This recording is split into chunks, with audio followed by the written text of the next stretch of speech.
Assalamualaikum dan selamat sejahtera. Dalam video pada kali ini kita akan sambung bab 4 subjek sains Sekolah Menengah Kebangsaan tingkatan 4.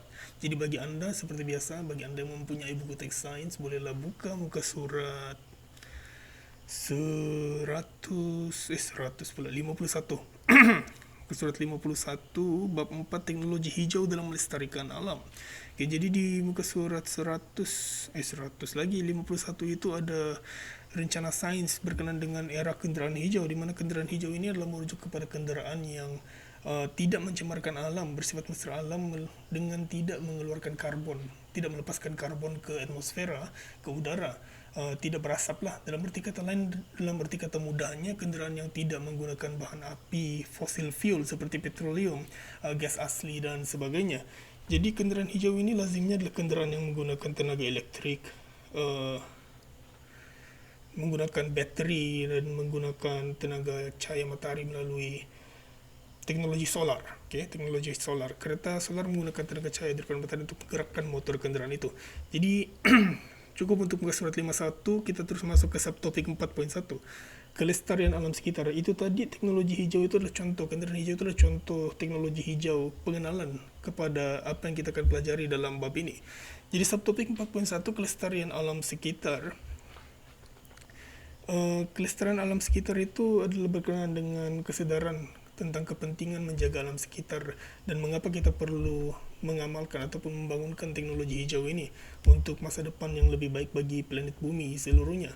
Okey, jadi konsep teknologi hijau ada di muka surat 52, okey. Di bahagian yang berwarna kuning itu, teknologi hijau ialah pembangunan dan aplikasi produk, peralatan serta sistem untuk memelihara alam sekitar dan alam semula jadi serta meminimumkan atau mengurangkan kesan negatif daripada aktiviti manusia. Jadi kata kunci untuk teknologi hijau itu ada dua di situ. Pertamanya meminimumkan dan mengurangkan kesan negatif, akibat daripada aktiviti manusia terhadap alam sekitar. Jadi kepentingannya adalah mengatasi, ada 4 kepentingan di situ dan mungkin kita boleh tambah sendiri. Kalau kita fikirkan secara lebih lanjut, Anda boleh fikirkan sendiri. Okey. Okey, jadi tadi kita bagi laluan sebentar kepada azan subuh, okey, azan subuh, okey. Ini bukan azan asar ataupun zuhur, ini azan subuh. Okey, jadi konsep teknologi hijau tadi kita sudah jelaskan tadi di muka surat 100 lagi balik, surat 52 itu. Jadi kepentingannya pertamanya adalah untuk mengatasi masalah kemusnahan alam sekitar, okey. Kemudian pelepasan karbon oleh mesin-mesin daripada kilang-kilang pada kenderaan dan seterusnya, meningkatkan tahap kesihatan kehidupan manusia, menyebabkan penggunaan sumber asli negara dengan menggantikan sumber tenaga tidak boleh baharu kepada sumber tenaga boleh baharu seperti yang kita dapat lihat di dalam contoh gambar foto 4.2 itu ada tenaga solar dan kita ada tenaga wind turbine. Okay? Jadi cukup untuk itu kita beralih ke muka surat 53. Di dalam muka surat 53 itu kita ada hubung kait kecekapan tenaga dengan teknologi hijau, di mana pada tahun 2009 dasar teknologi hijau kebangsaan telah diperkenalkan dan ada 4 tonggak di situ yang digariskan untuk menjayakan dasar tersebut. Yang pertamanya tenaga, kedua alam sekitar, ekonomi dan sosial. Tenaga mempromosikan kecekapan tenaga dan mencari ketidakbergantungan tenaga. Alam sekitar pula meminimumkan kesan negatif dan memelihara alam sekitar. Ekonomi menambah ekonomi negara melalui penggunaan teknologi dan sosial meningkatkan kualiti hidup untuk semua. Okay. Jadi kata kunci ataupun selain daripada 4 tonggak ini, apa yang perlu anda ingat dan fahami di dalam subtopik 4 ini, 4.1.2 ini adalah berkenaan dengan kecekapan tenaga. Apa itu kecekapan tenaga? Jadi di perenggan kedua itu di muka surat 53 itu ada dinyatakan kecekapan tenaga merujuk kepada penggunaan tenaga yang kurang tapi masih tetap mengekalkan, memaintainkan productivity ataupun hasil yang dasarkan daripada sesuatu kerja. Okay? Maksudnya kita masih boleh bekerja pada kadar yang sama seperti sebelumnya namun menggunakan tenaga yang lebih sedikit. Itu adalah apa yang dimaksudkan dengan kecekapan tenaga. Okay?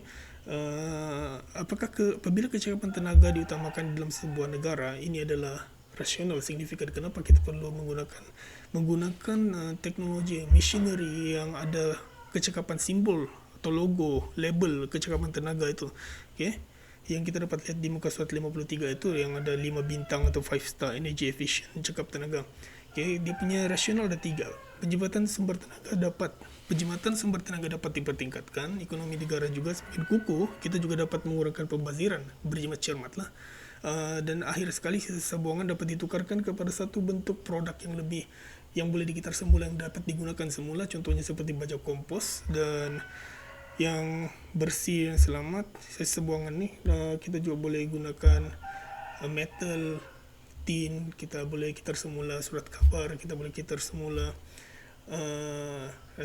bahan-bahan toksik yang bersifat acid, alkali ini juga kita boleh neutralize lah. Okay? Neutralize seperti yang kita telah pelajari di bab sebelum ini, dan gunakannya untuk sesuatu yang bermanfaat.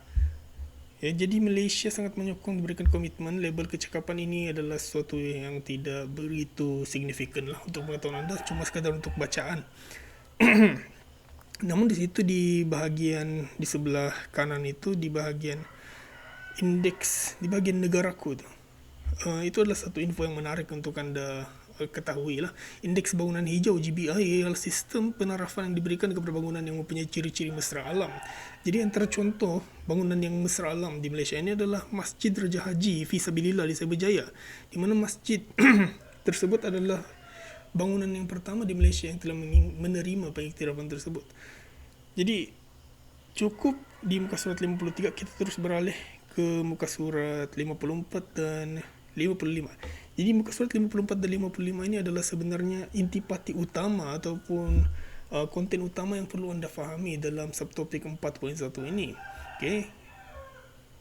Sektor dalam teknologi hijau. Anda perlu fahami apa sektor-sektor yang terlibat di dalam teknologi hijau ini, di mana teknologi hijau ini boleh diaplikasikan, diimplementasikan. Okay, jadi yang pertama sektor tenaga, di mana fokus sektor tenaga ini adalah mewujudkan alternatif yang lebih bersih, bebas karbon, yang tidak menggunakan bahan api fosil, okay? Yang boleh bergantung kepada jenis ataupun tenaga boleh baru seperti hidroelektrik, solar dan angin. Okay? Jadi tujuannya seperti yang kita telah dapat lihat di muka surat 53 itu tadi adalah untuk menjimatkan supaya kita punya bahan api fosil fuel kita, petroleum, gas asli dan sebagainya tidak habis. Okay? Kemudian kita ada sektor kedua, sektor pertanian dan perhutanan. Jadi di sini pula kita fokuskan teknologi hijau ini untuk mengawal pelepasan kadar gas karbon dioksida di udara. Okay? Kerana sektor pertanian ini banyak menggunakan kaedah tradisional. Contohnya seperti pembakaran ladang. Apabila bakar ladang itu, jadi apa yang terbebas ke udara dan menipiskan lapisan ozon, mencemarkan udara itu adalah gas karbon terutamanya. Kemudian di dalam sektor penternakan lembu juga kita ada kentut lembu. Okay? Percaya atau tidak, kentut lembu itu menyumbang kepada kesan pelepasan gas rumah hijau. Okay? Anda boleh baca lebih lanjut mengenai kentut lembu ini melalui internet lah. Okay? Sektor ini juga menekankan penjagaan nutrien tanah serta penambahbaikan pengamalan penanaman. Okay? Jadi penggunaan teknologi dalam pengamalan penanaman ini juga adalah amat digalakkan. Kita ada alternatif seperti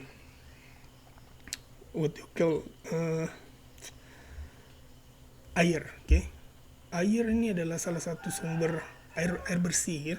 Air bersih adalah antara sumber tenaga, kita boleh kata macam tu, yang tidak boleh diperbarui, yang sangat terhad kuantiti jumlahnya. Di sebenarnya jumlah air yang boleh kita minum adalah air yang hanya terdapat di surface, di sungai, di tasik, sebaliknya air laut ini kita tidak boleh minum. Kebanyakan air yang boleh diminum ini terperangkap di dalam tanah dan perlu dicari, digali, seperti petroleum juga. Okay? Jadi sumber air yang kita boleh minum ini adalah sangat terhad. Jadi di dalam sektor pertanian ini kita boleh gunakan air yang sentiasa berputar-putar di tempatnya lah. Ya, contohnya kaedah kita ada hidroponik, kemudian kita ada kaedah aquaponik, kemudian kita ada banyak lagi lah. Jadi di mana penggunaan tenaga hijau itu di dalam kaedah-kaedah pertanian ini adalah pada pada jenis tenaga lah. Okay, jenis tenaga yang digunakan. Contohnya kita boleh gunakan tenaga hidrotermal untuk menjana pam air yang akan menggerakkan air di dalam suatu sistem pertanian tersebut. Ini mungkin agak mengelirukan dan kita sedikit off topic di situ, tapi tidak apa, kita akan bincangkan di video yang akan datang. Seterusnya kita ada sektor pengangkutan, berfokus pada penambahbaikan prasarana pengangkutan yang lebih bersih, bahan bakar kendaraan dan pengangkutan awam.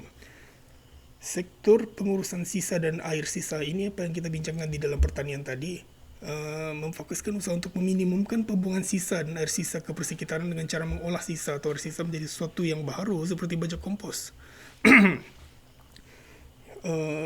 Baja kompos,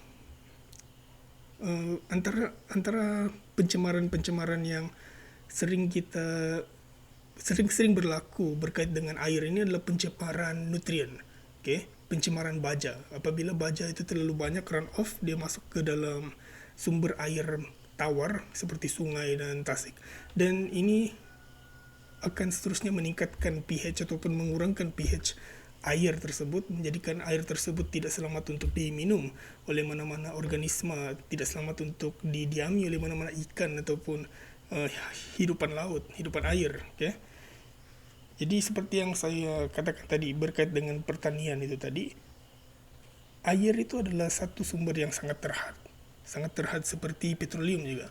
Jadi kalau kita boleh gunakan air itu dengan cara cekap, ya. Kecekapan tenaga tadi kita boleh aplikasikan di dalam penggunaan air ini, kecekapan penggunaan air. Kita boleh maksimumkan ataupun kita boleh maintainkan productivity daripada aktiviti tersebut tanpa perlu kita membazirkan air kita. Okay? Contohnya kita gunakan kaedah teknologi seperti penanaman hidroponik, secara hidroponik, secara aquaponik, secara vertical farming. Okay? Vertical farming ini adalah teknologi yang masih baru dan sangat menarik untuk diterokai sebenarnya. Seterusnya kita ada sektor bangunan, sektor perindustrian pembuatan, sektor teknologi maklumat dan komunikasi TMK. Jadi sektor bangunan ini berfokus kepada pembinaan bangunan hijau seperti bangunan berlian. Okay? Bangunan hijau ini berkait dengan penggunaan reka bentuknya lah. Okay? Reka bentuknya dan penggunaan tenaga di dalam bangunan itu, juga penggunaan tenaga di sini kita tidak tahankan kepada electricity, juga kepada air ya. Kemudian kita ada reka bentuknya, di mana reka bentuknya itu mungkin direka supaya tidak terlalu panas, supaya dia boleh mewujudkan keadaan environment yang sangat selesa untuk bekerja. Okay, jadi bangunan berlian di situ. Ibu pejabat Suruhanjaya Tenaga yang menekankan aspek-aspek seperti penelitian kualiti yang baik terhadap alam sekitar dan bangunan. Penggunaan tenaga dan air yang cekap, seperti yang saya mention tadi. Jadi sektor perindustrian dan pembuatan pula berfokus kepada program kecekapan tenaga dan pengurusan tenaga bagi mengurangkan kesan-kesan negatif seperti kesan rumah hijau, jerebu, dan hujan asid. Ini juga kita sudah bincangkan tidak lama tadi, di awal video ini. Dan yang akhir sekali adalah TMK, Teknologi Maklumat dan Komunikasi, di mana TMK ini bertujuan untuk mengurangkan penggunaan bahan berbahaya dengan menggunakan bahan terbiodegradasi serta menjimatkan tenaga. Oke, jadi di sini apa sebenarnya yang dirujuk adalah device ataupun alat-alat elektronik yang kita guna pakai pada hari ini. Alat-alat elektronik ini tidak akan dapat bertahan lama. Sampai satu ketika ia akan rosak ataupun ia tidak akan dapat diupdate lagi, ia akan ketinggalan zaman, dan kita akan memerlukan pembelian atau perlu mendapatkan device atau alat elektronik yang baru. Jadi apa yang akan berlaku dengan alat elektronik lama kita ini, kita akan tidak pakai, kita akan buang. Jadi untuk kita aplikasikan teknologi hijau ke dalam TMK, sektor teknologi maklumat ini adalah kita harus reka bentuk ataupun gunakan komponen-komponen part-part di dalam device itu, part-part yang boleh terbiodegradasi. Terbiodegradasi ini maksudnya ianya boleh dihancurkan secara semula jadi. Dihancurkan secara semula jadi oleh organisme-organisme yang wujud di sekeliling kita lah.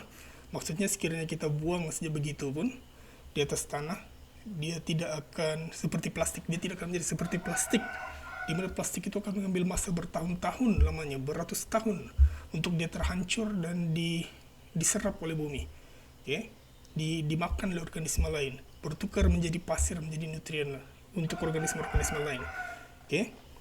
Sebaliknya yang sepatutnya menjadi seperti kertas, kita buang hari ini, 2-3 hari sudah tidak ada di situ lagi. Jadi itulah sektor-sektor yang perlu Anda ingatlah. Ada 7 kan, 3, 4, 5, 6, 7 sektor di situ, di mana teknologi hijau ini boleh diaplikasikan dan diimplementasikan. Jadi cukup sampai di sini saja video pada kali ini. Kita akan sambung di subtopik 4.2 sektor tenaga di video yang akan datang. Sekian dan terima kasih.